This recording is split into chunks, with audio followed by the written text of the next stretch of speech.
la structure générale de notre projet. On a Michael Bardet qui s'est sauvé, je sais pas où il est là.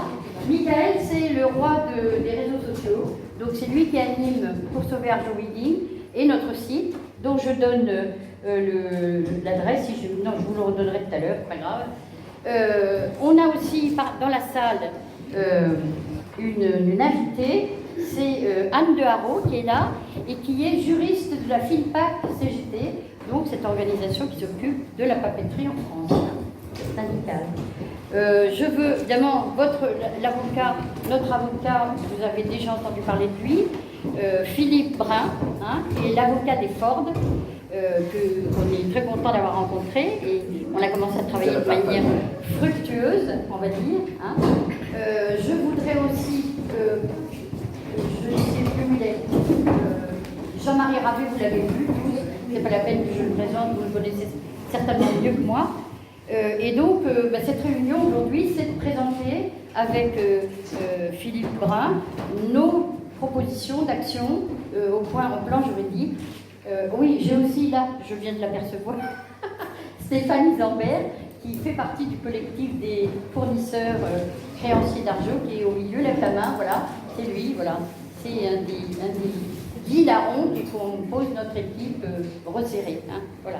Donc, on va discuter, et je vais laisser très vite la parole à Philippe Brun pour qu'il vous explique un peu ce qu'on a décidé dans notre action au plan juridique. Et puis ensuite, on aura une période où vous pourrez poser toutes les questions que vous voudrez, on vous répondra le mieux possible. Et ensuite, peut-être quelques questions individuelles, s'il y a des trucs particuliers. Nous avions invité les intérimaires, mais avec les mêmes difficultés qu'on a avec les salariés, c'est qu'on n'a pas vos adresses ni vos coordonnées, et qu'on est obligé de faire un truc un peu général, tout vous le voyez. Voilà. Donc, on a aussi quelques amis qui viennent du Bourret, et donc on est très contents parce que l'usine du Bourret, Saint-Mars-la-Brière, on est en contact avec le maire et on veut absolument que la partie papier recyclé refonctionne. Que ça plaise ou pas, monsieur Lebar, ça c'est autre chose. Mais on en a besoin parce qu'il y a le marché français qui attend et il n'y a pas de raison qu'on se prive de ce marché-là. Je laisse la parole à Philippe. Merci. Merci Nadia. Bonjour à tous et toutes. Philippe Brun, donc je suis avant tout enseignant-chercheur à l'Université de Reims, professeur de droit social, et accessoirement, depuis un quart de siècle, un peu avocat.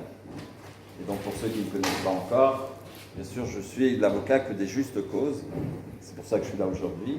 Et donc toujours aux côtés des travailleurs, et rien qu'aux côtés des travailleurs et de leur organisation syndicale, souvent légitime. Pas toujours, mais souvent. Et donc, nous avons, là, vous avez à la table, reconstitué le groupe de Paris qui s'est constitué au solstice d'été. Vos collègues, l'association citoyenne, est venue me contacter dans ma région et on a donné rendez-vous sur un bel endroit, place des Vosges, à Paris, où nous avons élaboré une stratégie de défense des intérêts des travailleurs et des intérêts de l'emploi. Et donc avec une version défensive et une version offensive. Et donc la version défensive, c'est d'abord l'indemnisation de tous les travailleurs qui ont subi la fraude que vous avez subie.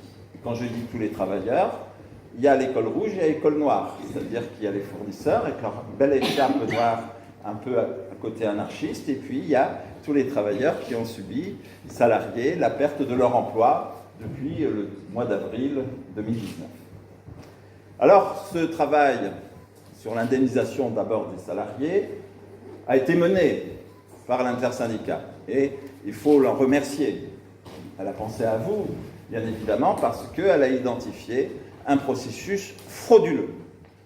Et c'est ce processus frauduleux que je vais vous expliquer qui a conduit au fait que cet après-midi, donc aujourd'hui, entre 10h et 16h, mon ami Thomas Hollande va vous distribuer des chèques d'un montant moyen de 10 000 €, plus ou moins 10 000 €, ce qui représente une enveloppe globale de 7 millions d'euros et qu'il en soit remercié. Bravo pour ce premier travail. Mais moi, je n'ose pas imaginer que des travailleurs qui ont 10 ans, 20 ans, 30 ans d'ancienneté, pour ne pas dire davantage, pour solde de tout compte, perçoivent une somme de 2 000 € dans un dossier de fraude.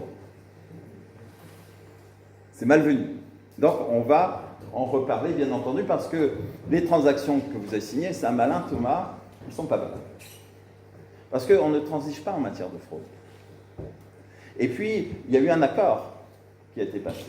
Et une transaction suppose, de la part des parties au contrat individuel de transaction, que certains d'entre vous avaient signé, suppose des concessions réciproques. La concession du salarié, c'est de renoncer à son action en justice. La concession de l'employeur, c'est de vous verser 10 000 euros. Sauf que ce n'est pas une vraie concession. C'est la conséquence de l'accord qui a été passé au-dessus, puisque les mandataires ont fait des démarches auprès du juge-commissaire et du tribunal de commerce pour être autorisés à mettre en musique cet accord. C'est écrit, c'est des paroles judiciaires. Et donc, bien entendu, cette transaction n'est pas valable, même s'il n'y a pas un accord collectif de formaliser, même s'il n'y a qu'un simple accord atypique, même s'il n'y a pas d'accord, et même si c'est qu'un simple engagement unilatéral de l'employeur. Nous savons depuis le 5 juin 2019, grâce à votre humble serviteur, pour la Cour de cassation, jurisprudence Clerus Plasti, 5 juin ou 7 juin 2019, la transaction n'est pas valable. D'accord? Donc, vous avez bien fait de la signer, vous avez bien fait de prendre le chèque, vous ne le rendrez jamais, mais vous méritez beaucoup mieux. Si les transactions ne sont pas valables, alors vous pouvez engager la responsabilité des mandataires judiciaires, d'Arjowiggins, mais aussi d'Antalis. Parce qu'il faut être deux pour frauder. C'est comme dans le mariage, il faut deux coquins. Ok? Et on a les deux coquins. Je vous explique. Et ce n'est pas la parole de Maître Brun, c'est une parole judiciaire que je vais vous livrer. Nous sommes en 2018 et il y a des pourparlers très étroits avec un groupe belge, belgeo-hollandais, très bien avancé à la fin de l'année 2018 pour reprendre Arjowiggins. Aujourd'hui, ce site devrait être sauvé, l'essentiel des emplois également. Je parle de ce site et de tous les sites sartois, bien évidemment. Et il reste un détail à régler, fin 2018. Est-ce que dans le périmètre de la reprise, on laisse ou on sort les fameuses redevances que Arjowiggins devait régler à Antalis? La somme, c'est au total 20 millions d'euros. Le repreneur exige pour qu'il reprenne que ça reste dans le périmètre de la cession, c'est-à-dire ne pas payer Antalis. Antalis exige. Le repreneur s'en va. Et sur les 20 millions d'euros, vous avez 5 millions d'euros qui sont frauduleux. Je m'explique. 8 janvier 2019, dépôt de bilan, redressement judiciaire. Et le tribunal de commerce de Nanterre arrête une date de cessation de paiement. 15 novembre 2018. C'est ce qu'on appelle la période suspecte. Bien entendu, on peut continuer à payer des fournisseurs, etc. Mais Arjowiggins n'a plus le droit de payer des gens qui savaient qu'ils allaient déposer le bilan. Et on a la preuve, c'est pas moi qui le dis, ce sont les mandataires, dans la requête qu'ils adressent au juge-commissaire, qui écrivent qu'entre le 15 novembre, en réalité entre le 11 décembre 2018 et le 5 janvier 2019, Antalis a exigé le paiement d'une somme de plus de 5 millions d'euros, et d'ailleurs les 200 derniers 1000 euros, le 5 janvier, à la veille du dépôt de bilan. Antalis savait quelle était la situation d'Arjowiggins. Arjowiggins savait quelle était sa situation. C'est totalement illégal. Ça s'appelle une fraude. C'est même une infraction pénale. Et ce n'est pas Maître Brun qui vient vous le dire aujourd'hui avec une parole savante. Je ne fais que le perroquet, en réalité, parce que c'est la requête adressée par les deux mandataires d'Arjowiggins en mai 2019, donc au temps des cerises, adressée au juge-commissaire, et ça devient alors une parole judiciaire, puisque le juge-commissaire autorise, pour les raisons que je viens de vous indiquer, autorise les deux mandataires à négocier une transaction avec Antalis pour qu'Antalis puisse vous restituer au 10 juillet 2019 les 5 millions d'euros. Donc on est dans un processus totalement frauduleux et qui a eu une première conséquence absolument terrible, c'est le retrait du repreneur. Et ce n'est pas Maître Brun qui fait le beau, c'est la parole des deux mandataires judiciaires, avalisée par le juge commissaire, donc c'est une parole judiciaire. La conséquence des exigences d'Antalis d'obtenir ces 20 millions d'euros, et en réalité ces 5 millions d'euros pendant cette période suspecte, et cette période frauduleuse, a eu pour conséquence le départ du repreneur. Il n'y avait plus que ça à régler. Vous devriez être en train de bosser, moi je ne devrais pas être là, mais chez moi à Marseille, et nos amis fournisseurs, eh ben, ils ne seraient pas au dépôt de bilan aujourd'hui dans la grande difficulté pour eux-mêmes et pour leur famille et les salariés qu'ils emploient. Votre collègue, il est obligé de licencier 8 personnes. Et son entreprise est menacée. Alors que vous êtes investi dans la création d'entreprise, vous êtes engagé auprès d'Arjoveguin, et on vous fait un bras d'honneur. C'est scandaleux pour tout le monde. L'État savait. On va revenir sur le rôle de l'État, libéral. Et c'est là-dessus, sur cette fraude, que votre intersyndical a surfé pour une transaction, et là où je n'arrive pas à comprendre, 10 000 euros. 3-4 mois de salaire. En moyenne, hein, pour certains c'est un peu plus, pour d'autres c'est un peu moins. Mais c'est pas grave, ce qui est pris, tant mieux. Mais l'histoire ne s'arrête pas là. C'est pas une fin, c'est pas on ferme la parenthèse, on met notre mouchoir sur cette affaire, on n'en parle plus. Non, c'est le début de votre histoire. Donc vous êtes sûr, travailleurs, d'avoir perçu ces 10 000 euros, vous êtes sûr de les conserver, mais on vous en doit encore beaucoup. Ben oui, Antalis, Arjoveguin, voilà. Il y a un combat mené. Les fournisseurs, même chose. Mais l'histoire, elle ne s'arrête pas là. Elle est terrible. Dépôt de bilan, 8 janvier. Redressement judiciaire, période d'observation 6 mois. Vous allez me dire si je me trompe. Ça, je n'ai jamais vu ça.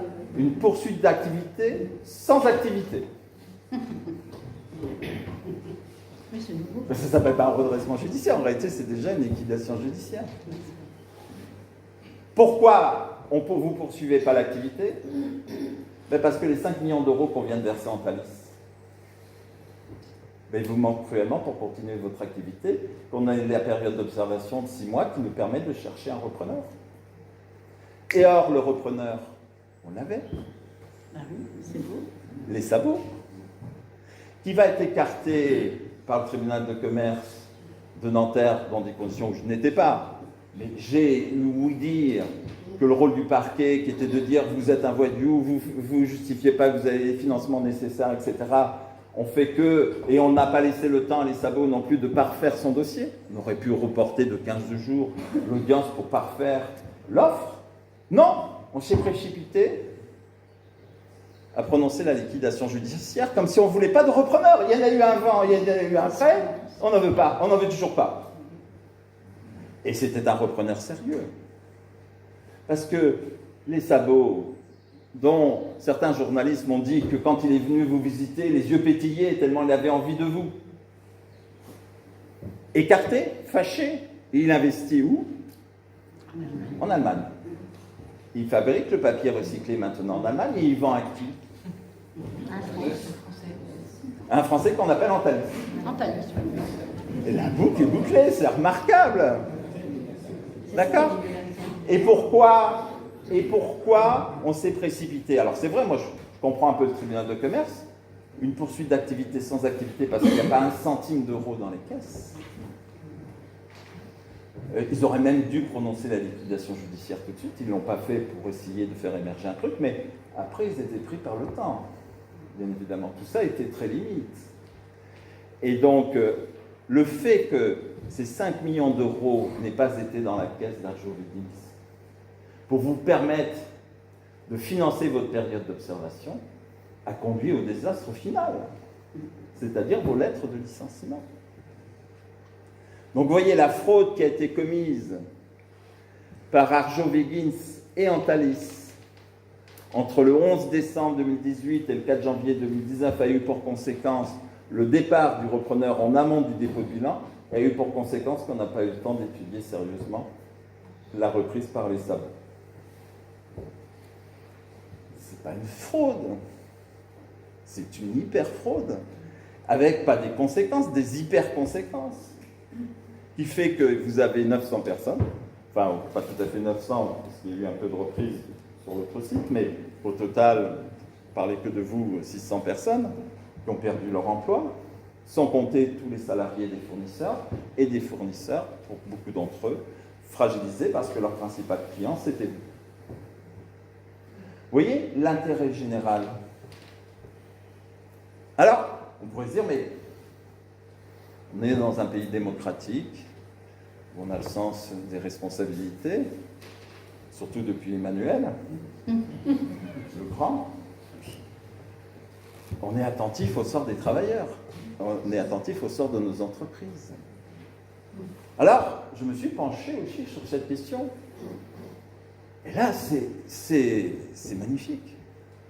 J'ai trouvé, et d'ailleurs votre intersyndicale connaît ce document, c'est le procès-verbal de la réunion qui s'est tenue le lendemain de votre liquidation judiciaire, le 1er avril, c'est pas un poisson d'avril, le 1er avril 2019 à la préfecture de la Sarthe. Et vous avez tout le monde.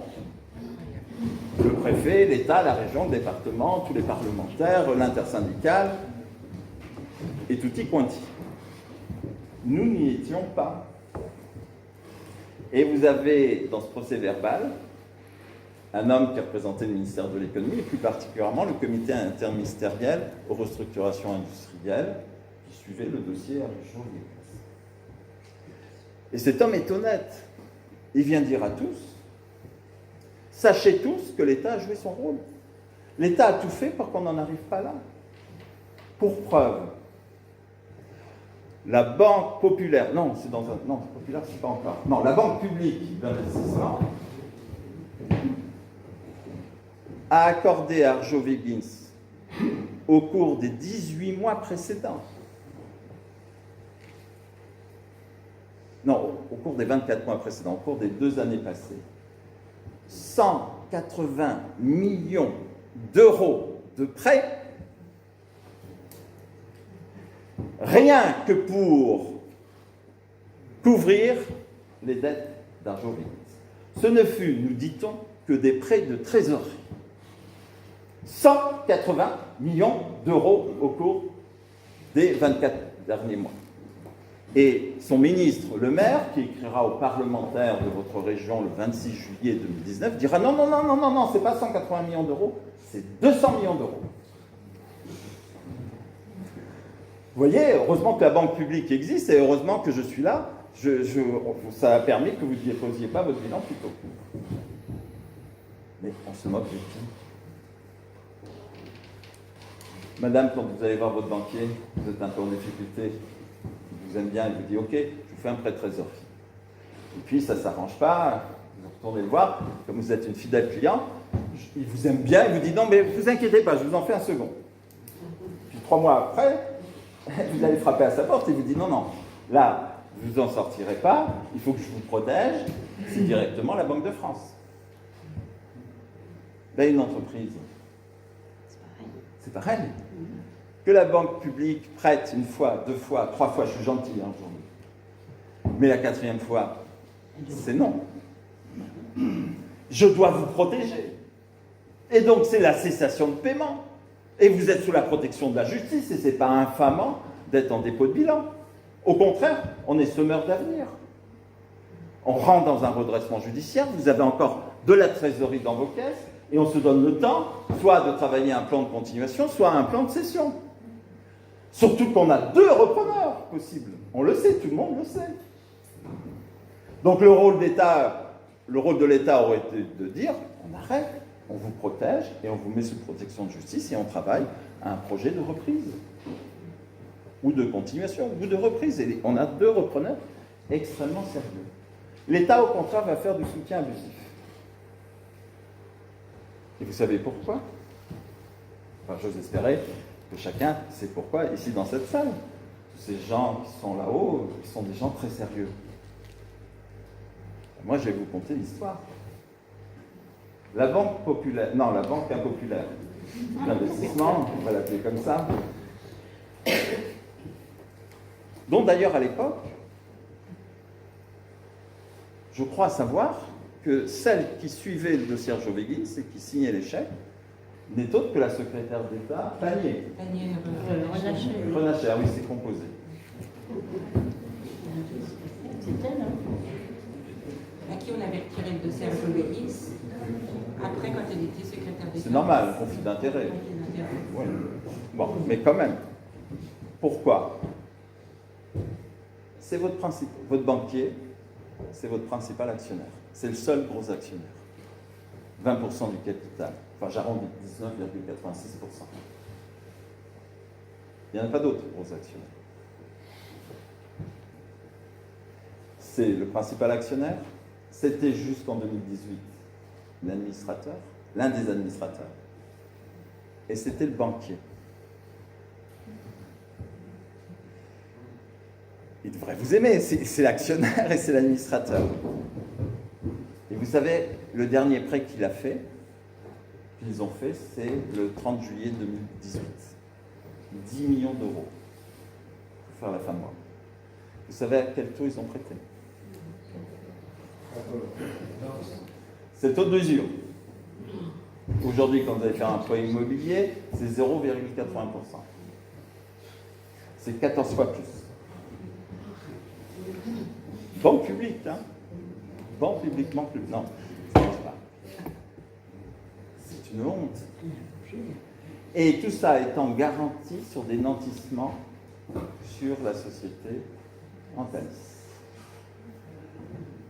Moi, j'en connais un qui s'est enrichi comme un vulgaire banquier privé digne d'un paradis fiscal. C'est la Banque publique d'investissement. Ils ont une responsabilité, eux aussi, dans ce qui vous est arrivé. Parce que ce qu'ils ont fait pendant 2 ans, et le ministre confirme, 200 millions d'euros au cours des 2 dernières années pour faire des prêts de trésorerie. C'est une honte, ça s'appelle du soutien abusif. Au lieu de vous protéger, ils vous ont conduit à la liquidation judiciaire avec 900 licenciements à la clé. C'est pour ça qu'on ne les voit pas, qu'on ne les entend pas. Dans Ford, le maire il est venu nous dire « Mais vous avez raison !» Et même Emmanuel, c'est même le président de la République qui est venu nous dire, quand Ford a refusé un repreneur que nous avions trouvé, qui n'était pas un repreneur, qui était le repreneur dans la même affaire General Motors en 2013, l'usine de Strasbourg, 1000 salariés, comme à Blanquefort, 900. Ils fabriquaient, comme à Blanquefort, des boîtes de vitesse automatiques pour les véhicules General Motors en Europe. C'est exactement la copie conforme. Ils voulaient reprendre tout le monde. Et les Américains ont dit non. La loi française, grâce au papa de Thomas Hollande, François, vous savez, la fameuse loi Florange, quand c'était un peu disputé avec Montebourg, c'est vous avez l'obligation, quand vous fermez un site, de rechercher un repreneur, mais surtout, vous n'avez pas l'obligation de l'accepter si vous en trouvez un. Et même si on vous en trouve un, vous n'êtes pas obligé de l'accepter. Donc les Américains nous ont dit, mais la loi française nous dit que j'ai l'obligation de chercher, j'ai cherché, moi j'en ai pas trouvé, vous en avez trouvé un, tant mieux, mais j'ai pas l'obligation de l'accepter. Donc c'est ma liberté de refuser. Et c'est là qu'Emmanuel et le maire, son prénom c'est comment? Bruno. Donc Emmanuel dit publiquement à Ford, à la multinationale américaine, votre refus est un acte hostile. Pesez les mots. Hostile, l'hostilité c'est la guerre. C'est une déclaration de guerre d'une multinationale américaine à l'État français. Hostile. Lâche. Lâche parce que vous utilisez la loi française et ses insuffisances. C'est pas la faute d'Emmanuel, hein. Et 3, incompréhensible. Et Bruno relayera le propos public du président de la République devant la représentation nationale, au Sénat d'ailleurs, et aussi à la Chambre des députés. On en a croisé un ce matin dans le train, ma chère Anne, hein, c'est bien ça, on a croisé un député de chez vous. Okay, et il est venu dire devant la représentation nationale, mon président a raison, Et en plus, il a d'autant plus raison qu'il s'agit d'un licenciement économique boursier. Quand on dit licenciement économique boursier, licenciement abusif. C'est pas Brun, c'est Bruno. Emmanuel. Et vous savez ce que fait cet État-là? Aussitôt après, ils ont homologué le plan social, qui permet de licencier tous les personnels. 900 personnes. Alors, ils ont eu une parole courageuse, mais derrière la parole, il n'y a aucun acte. Ils ont fait rigoureusement l'inverse, et les Américains se bidonnent.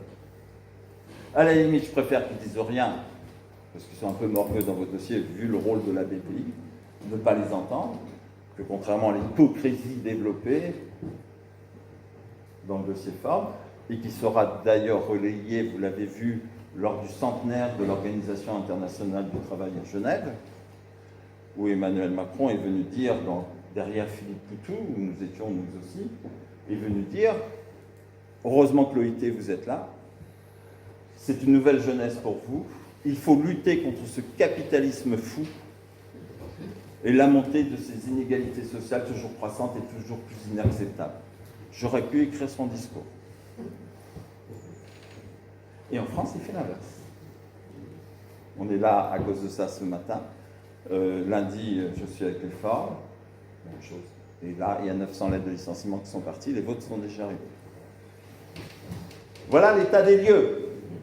Donc, aux armes citoyens, la vie ne fait que commencer. Signez vos transactions, prenez vos chèques et vous menez le combat, les travailleurs, devant le Conseil des prud'hommes, contre Arjoveggins et Antalis, pour que vous soyez indemnisés, d'un licenciement frauduleux, et je vous passe aussi votre licenciement économique sans cause réelle et sérieuse, parce que vos licenciements aussi ont été faits en violation des obligations individuelles et conventionnelles de reclassement.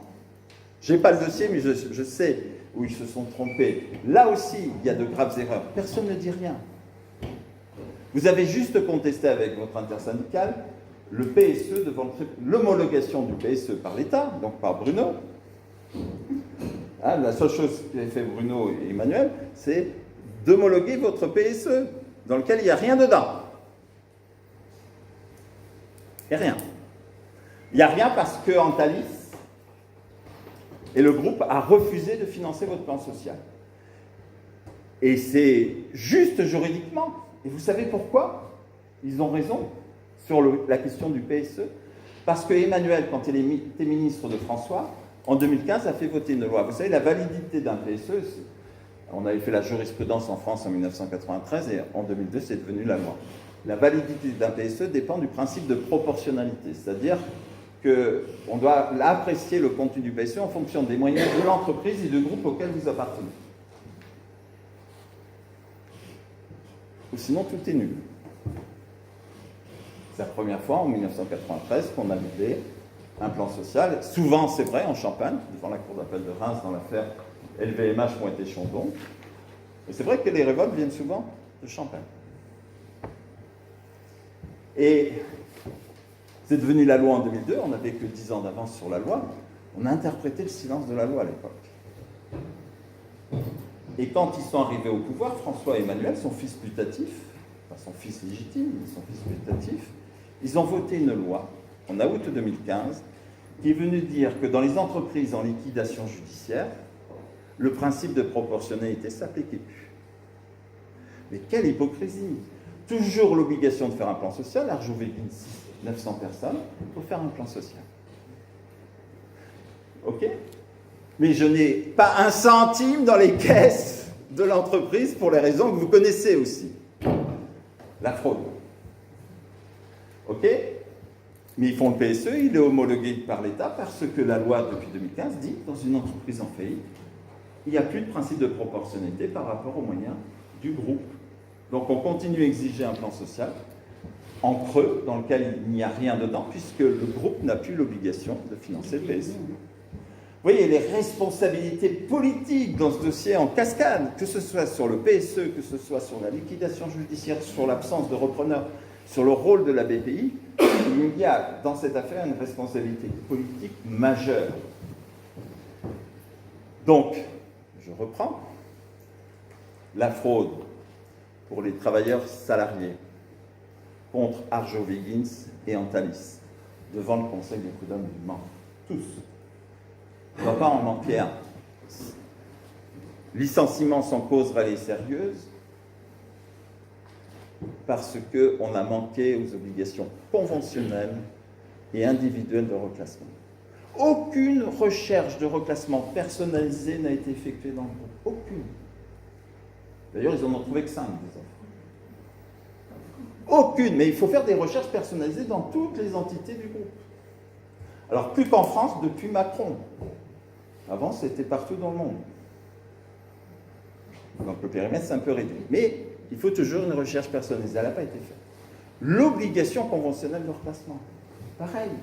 Depuis 1969, les partenaires sociaux, quand les syndicats étaient forts, après mai 68, ils ont signé un accord national interprofessionnel du 10 février 1969 qui s'appelle « Relatif à la sécurité de l'emploi ». Vous vous rendez compte? On est encore dans les 30 glorieuses et on pense à la sécurité de l'emploi. Il n'y a pas 100 000 chômeurs. Il y en a 6 millions aujourd'hui. On pense déjà à l'après. Et dans cet accord, il est convenu que dans chaque branche professionnelle, doit être créée des commissions paritaires de l'emploi pour travailler sur cette question de l'emploi. Et notamment dans la version défensive, c'est-à-dire en cas de licenciement économique collectif de plus de 10 personnes sur une même période de 30 jours qui pose des problèmes de reclassement dans un groupe ou dans une entreprise, alors la commission paritaire de l'emploi doit être saisie pour élaborer, s'efforcer d'élaborer, c'est le terme exact, article 15 de l'accord, un plan de reclassement externe et ou un plan de formation pour favoriser le reclassement externe des travailleurs, au-delà du périmètre de l'entreprise et du groupe. Pour pouvoir élaborer un plan de formation, un plan de reclassement, faut-il encore qu'on ait transmis à la commission paritaire de l'emploi non seulement le profil des emplois supprimés, mais le profil professionnel de chacun d'entre vous. Ça n'a pas été fait. Licenciement nécessairement sans cause réelle et sérieuse. Vous avez tout ça, vous avez la fraude et vous avez transigé pour 10 000 euros. Bravo, c'est dans votre poche, mais l'histoire ne s'arrête pas là. Ça peut pas être un solde de tout compte. Et la transaction, vous la faites exploser quand vous voulez, je vous le garantis. Les fournisseurs, vous avez vécu la même fraude, donc tribunal de grande instance ou tribunal de commerce, parce que c'est une société commerciale, du côté de Nanterre ou de Paris. Le même fondement juridique, 1240 du Code civil. Et puis tous, vous avez une action en responsabilité à mener contre Emmanuel. Ça, c'est votre bulletin de vote la prochaine fois. Et une action judiciaire, ne vous trompez pas surtout. Et vous favoriserez l'émergence d'un front populaire, d'un vrai. Et ça